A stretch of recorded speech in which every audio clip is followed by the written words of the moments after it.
और ये दो रोज़ा उर्स होता है जिसमें पूरी दुनिया से अहबाब, मुरीदीन, मुतल्लिकीन, मुतवस्सिलीन जो हैं वो शरीक होते हैं।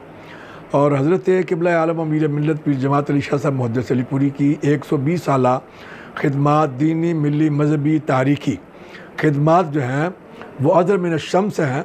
तहरीक पाकिस्तान में जैसे कि अभी आपने ज़िक्र किया, हज़रत क़िबला आलम अमीर मिल्लत पीर जमात अली शाह साहब मुहद्दिस अलीपुरी की वो खिदमात हैं जिनका एतराफ़ कायद आज़म ने भी किया और अंग्रेज़ ने भी किया।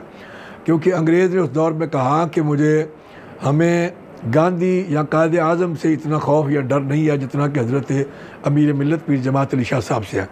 हज़रत अमीर मिल्लत पीर जमात अली शाह साहब मुहद्दिस अलीपुरी की अगर तहरीक पाकिस्तान में वो अहम किरदार ना होता और ख़िदमात ना होती, कायद आज़म के साथ आपका साथ ना होता, तो पाकिस्तान का मार्ज़ वजूद में आना मुमकिन न था।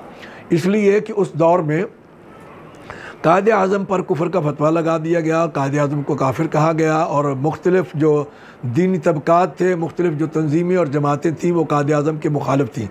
तो उस वक़्त जब पूरा बर्र-ए-सग़ीर कायद आज़म के मुखालिफ था, तो सिर्फ़ पूरे बर्र-ए-सग़ीर में एक ही शख्सियत हज़रत अमीर मिल्लत पीर सैयद जमात अली शाह साहब मुहद्दिस अलीपुरी थे, जिन्होंने कहा कि तुम कायद आज़म को काफिर कहते हो, मैं उसको अल्लाह का वली कहता हूँ।